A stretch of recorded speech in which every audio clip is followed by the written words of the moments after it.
Hello दोस्तों, जय माता दी। आज हम लेकर आए हैं मीराबाई के अनोखे प्रेम की कथा अध्याय 36। आशा करती हूँ आप लोगों को बहुत अच्छी लगेगी। अगर अच्छी लगे तो लाइक शेयर ज़रूर करें, सब्सक्राइब ज़रूर करें, बेल आइकन जरूर दबाएं, जिससे आपको अगली कथाएँ सबसे पहले आपके पास आ जाएंगे। तो चलिए शुरू करते हैं। अत्यंत विनम्रता से भोजराज मीरा से भगवान के सगुण साकार स्वरूप की प्राप्ति के लिए जिज्ञासा कर रहे हैं। वह बोले, तो आप कह रही हैं कि भगवान उपासना से प्राप्त होते हैं, वह कैसे? मैं समझा नहीं। उपासना मन की शुद्धि का साधन है। संसार में जितने भी नियम हैं, संयम, धर्म, व्रत, दान, सब के सब जन्मांतरों से मन पर जमे हुए मैले संस्कारों को धोने के उपाय मात्र है।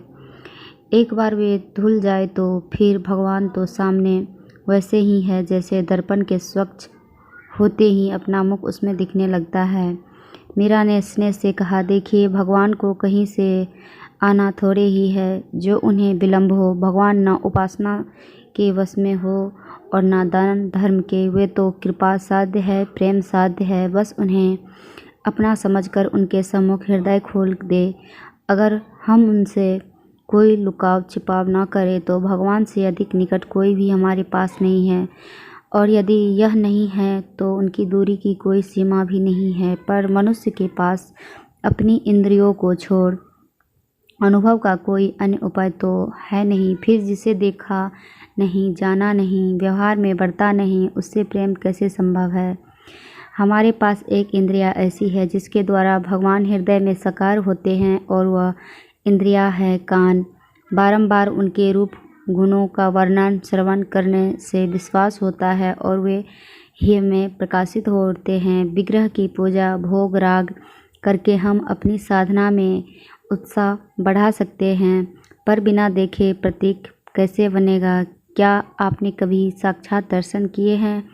प्रश्न सुनकर मीरा की आंखें भर आई और गला रुंध गया। घड़ी भर में अपने को संभाल कर बोली, अब आपसे क्या छिपाऊं? यद्यपि यह बातें कहने सुनने की नहीं होती, मन से तो वह रूप पलक झपकने जितने समय भी ओझल नहीं होता, किंतु अक्षय तृतीया के प्रभाव से पूर्व मुझे स्वप्न आया कि प्रभु मेरे बिंद दुल्हा बनकर पधारे हैं और देवता द्वारिकावासी बारात में आए दोनों ओर चंवर डुलाए जा रहे हैं।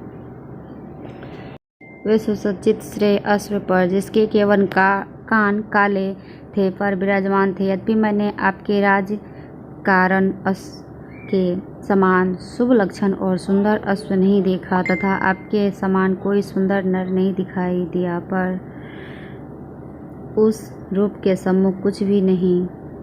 मीरा बोलते बोलते रुक गई। उनकी आंखें कृष्ण रूप माधुरी के स्मरण में स्थित हो गई और वह देह जैसे कपकपा उठी। भोजराज मीरा का ऐसा प्रेम भाव देख स्तब्ध रह गए। उन्होंने स्वयं का भाव समेटकर शीघ्रता से मिथिला को मीरा के संभालने के लिए पुकारा। ध्यान से सुनने के लिए धन्यवाद। जय माता दी।